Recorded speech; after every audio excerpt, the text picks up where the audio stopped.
이스라엘 백성들이 아수르와 바벨론에 의하여 점령당하고 포로로 잡혀간 것은요, 국토를 잃고 주권을 잃는 것 이상의 의미가 있습니다. 바로 그것은 하나님께서 이스라엘 백성들 가운데 복으로 주셨던 언약의 땅이었기 때문에 그렇습니다. 그러기에 그 언약의 땅을 빼앗겼다는 것은, 삶의 터전을 잃어버렸다는 것은 바로 그들의 삶 가운데 가장 중요한 하나님을 잃어버린 것처럼 느껴졌기 때문이라는 것이죠. 특별히 하나님께서는 아브라함의 언약, 또 이어서 모세의 언약, 그 언약을 중심으로 이스라엘 백성들과 관계를 맺고 계셨습니다. 그러기에 하나님께서 이스라엘 백성들이 거듭되는 그 범죄에도 그들을 놓지 않고 긍휼을 베풀어 주셨던 그 이유는 바로 하나님과 언약의 관계를 맺고 있었기 때문이라는 것이지. 그러기에 하나님께서는요, 거듭된 이스라엘 백성들의 역사를 보니까요, 계속 하나님을 등지고 다른 것을 찾고 바라보았던 것을 볼 수 있습니다. 그래서 결국에는 그들이 포로로 끌려가게 되어지죠. 그러나 더 놀라운 사실은 하나님 에레미야의 예언과 같이 70년 뒤에 그들을 다시 한번 돌리실 때에 바사왕 고레스를 감동시켜서 그들을 보내심을 통하여서 이스라엘 역사는 제2의 출애굽을 경험했다고 이야기합니다. 당시에 출애굽 세대, 애굽이 강대국이었음에도 불구하고 하나님 그를 이끌어내셨고, 또 페르시아 제국이 강대국이었음에도 불구하고 하나님 그들을 이끌어내셔서 결국에는 하나님께서 말씀하신 언약의 땅으로 돌리시는 것을 볼 수 있습니다. 그래서 그들이 돌아왔지요. 무엇을 기대했을까요? 바로 회복을 기대했을 것입니다. 드디어 하나님께서 언약대로 우리를 돌이키셔서 이제 이 땅에 왔구나. 이제 탄탄대로로 회복과 기쁨과 즐거움만 있겠구나 라고 생각했지만 그들의 기대한 것이 그대로 이루어지진 않았습니다. 성전을 건축하는 일도 힘들었고요. 성벽을 재건하는 일도 쉽지 않았습니다. 그래서 그들이 느낀 것은 왜 이렇게 우리가 힘든 것인가? 우리가 기대한 것과 다르기에 그들은 힘들었다는 것이죠. 그러나 이스라엘 백성들만 경험한 것이 아니라 우리도 마찬가지입니다. 살면서 비슷한 경험을 하죠. 어둠의 터널을 쭉 지나면서 빛이 보이는 것입니다. 그래서 이제 고난이 끝났구나 했는데 또 다른 터널로 연결되어지는 거죠. 그러니까 다른 말로 이야기하면 희망 고문이라는 거죠. 이제 여기만 통과하면 끝이야 라고 얘기했지만 우리의 인생은 또 다른 터널을 만나게 된다는 것입니다. 그렇기 때문에 우리가 주목해야 될 것은 터널을 지나서 끝나고 또 다른 터널을 만날 때 중요한 것은 상황과 환경을 기억하는 것이 아니라 어떠한 터널을 지나가던 그곳에 하나님이 함께하고 계시다는 것. 오늘 시편 85편의 배경은 바로 그렇습니다. 시편의 기자가 이야기하죠. 우리의 삶 가운데 하나님 함께 하심을 통하여서 늘 회복과 기쁨과 즐거움만 있기를 원하지만은 고난도 같이 병행해서 온다는 것을 시편의 기자는 이야기하면서 그 상황과 환경을 바라보지 말라는 것입니다. 왜 그렇습니까?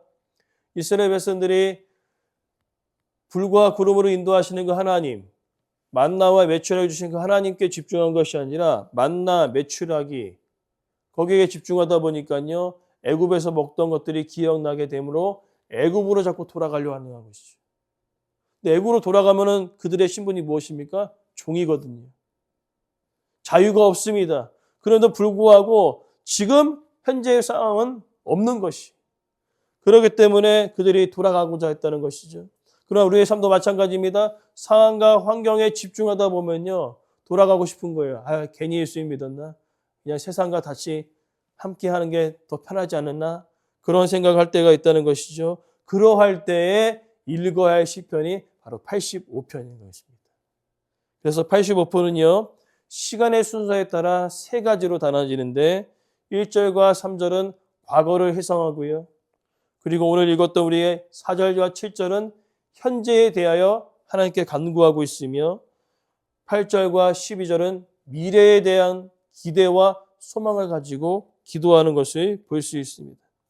오늘 이 말씀을 통하여서 상황과 환경 자체가 아닌 하나님께 집중하는 귀한 은혜의 시간이 될 줄 믿습니다. 먼저 과거를 회상합니다. 1절부터 3절에 과거에 하나님께서 행하신 그 일들을 기억하고 있습니다. 그래서 오늘 본문에 주께서 주의 땅에 은혜를 베풀어 주셨고 야곱의 포로된 자들이 돌아오게 하셨습니다. 과거의 일이 무엇입니까? 하나님께서 은혜 가운데 예레미야의 예언과 같이 70년 뒤에 다시 한번 회복의 은혜를 주셨던 그것을 기억하고 있는 것이죠. 이 의미는 두 가지의 의미를 가지고 있습니다. 포로로 다시 한번 귀환하여 회복의 때를 의미하는 것도 있고요. 또 재물이나 소유가 회복되어지는 의미도 있습니다. 특별히 욥의 경우는 그 고난을 통하여서 자신의 소유를 다 잃어버렸으나 하나님 마지막 때에 그들의 소유를 배로 많게 하셨던 것을 볼 수 있습니다. 무슨 일인 것입니까? 하나님께서 이스라엘 백성들 가운데 회복의 때를 주시는데 단지 가나안 땅으로 돌아온 것뿐만 아니라 그들의 소유가 다시 한번 처음에 가나안 땅에서 누렸던 그 풍요한 복을 그들의 삶 가운데 누릴 수 있는 그 은혜를 허락하여 주셨다는 것을 기억하라고 이야기하고 있습니다. 그러면서 하나님은요, 왜 그들에게 이러한 포로로 끌려가게 하신 그 이유를 2절과 3절에 이야기하고 있었는데 바로 그들은 그들의 죄 때문이었다는 것입니다. 그러면서 하나님께서 그들의 죄를 다시 한번 회복시키시는데 2절에 두 가지 방법으로 하십니다. 죄를 사하시고 죄를 덮어주셨다는 것이죠. 특별히 이 죄를 사하셨다는 그 의미는 바로 들어 올리다라는 개념이 있어요. 들어 올리다. 무엇을 들어 올립니까? 우리가 죄를 지었을 때요, 이 죄의 무게가 우리 가운데 그 죄책감이 우리의 삶을 누르는 경우들이 있습니다. 특별히 가인이 아벨을 쳐 죽였을 때 창세기 4장 13절에 보니까요, 이렇게 얘기합니다. 하나님, 내 죄의 벌이 너무나 무겁습니다. 어디를 가든지 두렵습니다. 이 죄의 무게를 좀 가볍게 해주십시오라고 고백하는 것을 볼 수 있고요. 특별히 이스라엘 백성들조차도요, 이 죄 때문에 죄의 무게를 감당해야 되는데 어떠한 무게였습니까? 때로는 기근, 때로는 가뭄, 때로는 전쟁, 여러 가지로 그 죄의 무게를 감당해야 된다는 것이지. 죄를 지었기 때문에. 근데 그 죄의 무게에 짓눌려 있었을 때 하나님은 무엇입니까? 죄를 사하심을 통하여서 그 죄의 무게를 견뎠던 그들에게 그 죄를 들어 올리심을 통하여서 그들이 어떻게 합니까? 그 죄의 무게에서 자유함을 얻도록 하나님께서 허락하셨다는 것이지. 그것이 죄사함의 은혜라는 것입니다. 죄책감 가운데 살아갔던 그들을 다시 한번 살리셔서 괜찮아, 내가 널 용서했으니까 다시 한번 시작해보자. 그런 의미를 가지고 있다는 것이죠. 특별히 또 다른 개념은 죄를 덮으셨다는 개념이 있습니다. 이 개념은요, 부정적인 의미로 쓰일 때가 있어요. 왜냐하면 죄를 덮다는 의미는 감추다, 숨기다라는 의미를 포함하고 있기 때문에 그렇다는 것이죠. 그러나 여기서 등장하는 죄를 덮다는 그 의미는요, 하나님께서 죄를 모른 척 한다는 의미가 아니라 죄를 지었는데 하나님의 사랑으로 그 죄를 덮는다는 의미입니다. 너가 죄를 졌는데 내가 사랑으로서 용서해 줄게. 즉 죄를 덮는다는 의미의 가장 중요한 핵심은 하나님의 용서가 있다는 것이지. 그렇기에 3절에 죄의 무게를 가볍게 하셨고 사랑으로 덮어주셨기에 이제는 분노를 거두시고 진노를 돌이키심을 통하여 그들이 회복을 경험했다는 것이지. 그것이 바로 과거에 그들이 경험했던 은혜인 것입니다. 그렇게 우리가 과거를 기억할 때에 중요한 것은 무엇입니까? 과거에 하나님께서 우리의 삶을 회복시켰던 것을 우리가 반드시 기억할 때에 현재의 어려움 가운데 있을지라도 과거에 함께 하신 그 하나님이 현재에도 동일하게 함께 하심을 믿는다는 그 믿음이 생기기에 우리는 과거에 하나님이 하신 일들을 기억하는 것이 중요하다는 것이죠. 그래서 그것을 기억하기에 오늘 4절에서 7절은 현재에 하나님께 또한 간구하고 있는 것입니다. 하나님, 과거의 은혜를 기억하시고 현재 동일하게 우리가 어려움 가운데 있습니다. 하나님, 우리를 다시 한번 살려주십시오. 85편의 핵심 구절은 바로 6절 말씀입니다. 하나님, 여전히 지금 현재 우리가 어렵습니다. 여전히 죽게 생겼습니다. 하나님, 우리를 다시 한번 살려주시옵소서. 그 살리시는 그 놀라운 그 은혜는 무엇입니까? 주님께서 하나님께서 우리를 살리셔야 된다는 것이죠. 왜 그렇습니까? 이스라엘 백성들이 무엇을 이야기합니까? 하나님과 우리는 언약의 관계에 있지 않습니까? 그러면서 뭐라고 회복합니까? 우리는 주의 백성이 아닙니까?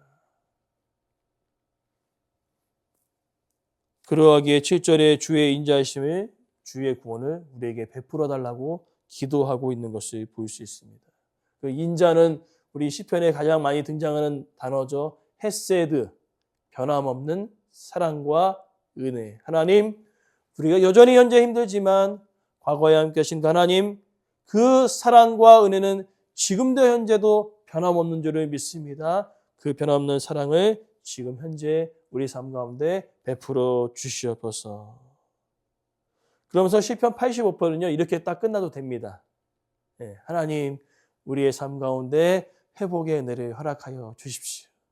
이렇게 끝나도 되는데, 이 시편의 기자는요, 앞으로의 바라볼 미래에도 한 번 더 기도, 하나님, 현재에도 그렇지만요, 우리의 미래의 삶도 여전히 주님이 함께 하심을 통하여 회복의 은혜를 경험할 수 있도록 기도하고 있는 것을 볼 수 있습니다. 그것이 바로 8절과 13절의 내용입니다. 미래에 대해서도 간구하고 있죠. 그러면서 우리가 기억해야 할 단어는 10절의 인애, 진리, 의와 화평이라는 것입니다. 하나님, 현재 하나님의 그 사랑, 또 진리의 말씀이 다른 것을 찾음을 통하여 하나님의 진리와 의와 화평이 사라지고 있을 그때에도 혹여나 발생할 수 있겠으나 하나님 그 미래에도 하나님의 의와 진리와 화평은 여전히 지속되어질 수 있도록 간구하고 있는 것을 볼 수 있습니다. 그러면서 더 나아가 12절에 하나님 그 의와 진리와 화평뿐만 아니라 하나님께서 우리에게 좋은 것을 허락하여 주실 줄 믿습니다. 라고 기도하고 있습니다. 그러면서 더 나아가 13절에 하나님 우리의 삶 가운데 여전히 우리가 힘듭니다. 그러나 하나님께서 우리에 앞서 가셔서 우리의 길을 열어주십시오. 라고 기도하고 있습니다. 오늘 우리의 삶 가운데 과거의 그 은혜를 기억했지만 현재 우리는 어려움 가운데 살아가고 있음을 우리는 압니다. 그러나 과거의 일을 기억할 때 현재에 우리는 믿음의 담대함을 얻을 수 있습니다. 왜 그렇습니까? 과거에 함께 하신 그 헤세드, 변함없는 사랑은요, 현재에도 지속되고 있다는 것이죠. 그 놀라운 진리는요, 미래에도 계속되어질 것입니다. 중요한 것은 무엇입니까? 오늘 우리가 기억할 것은 바로 돌아온다는 것이지. 6절 말씀에 다시라는 단어는요, 반복의 의미가 아니라 원래의 자리로 돌아온다는 의미를 가지고 있습니다. 이스라엘 백성들의 본래의 자리가 어디입니까? 노예입니까? 종입니까? 아닙니다. 하나님의 백성입니다. 오늘 우리의 본래의 자리가 어디입니까? 바로 하나님의 자녀라는 것이죠. 오늘 그것을 우리가 기억할 때에 그 하나님과 그 친밀한 관계, 언약의 관계를 생각하며 우리는 이 기도를 담대히 드릴 수 있는 것입니다. 하나님, 현재 우리를 살리시고 앞으로 우리의 미래의 삶 가운데서도 여전히 우리의 좋은 것을 허락하시며 우리의 갈 길에 먼저 앞서 가셔서 주님 그 믿음의 길, 또한 우리가 혼자 걸어가는 그 길처럼 느껴지는 그 길 가운데 우리와 함께 동행하여 주십시오라고 기도하고 있는 것을 볼 수 있습니다. 그러기에 우리가 85편을 통하여 우리는 기억해야 합니다. 앞서 제가 말씀드린 대로 이제 터널을 통과해서 빛이 보여서 끝났구나. 하지만 우리는 또 다른 터널을 만나게 된다는 것이죠. 그때 기억할 것은 하나님이 없는 것이 아닙니다. 하나님이 여전히 계십니다. 우리의 마음이 멀어지고 떨어진 것뿐이죠. 그러하기에 우리는 기도해야 합니다. 하나님, 우리를 다시 살리사 본래의 자리로 돌아오게 하옵소서. 우리는 하나님과 언약을 맺은 하나님의 자녀입니다. 그리고 하나님의 자녀에게 아낌없이 모든 것을 주시는 하나님의 놀라우신 변함없는 헤세드의 은혜가 지금 현재에도 앞으로 우리의 삶 가운데서 주여 나타나게 하여 주십시오라고 담대히 우리가 기도할 수 있는 근거가 무엇이죠? 우리 하나님은 우리의 아버지가 되십니다. 그 하나님께 신실하신 하나님, 변함없는 그 하나님의 사랑을 의지하여서 우리가 여전히 하나님께 나아가 간구하고 기도할 수 있는 그 믿음의 담대함이 우리 가운데 있기를 간절히 소망합니다. 왜 그렇습니까? 하나님의 자녀이기 때문입니다.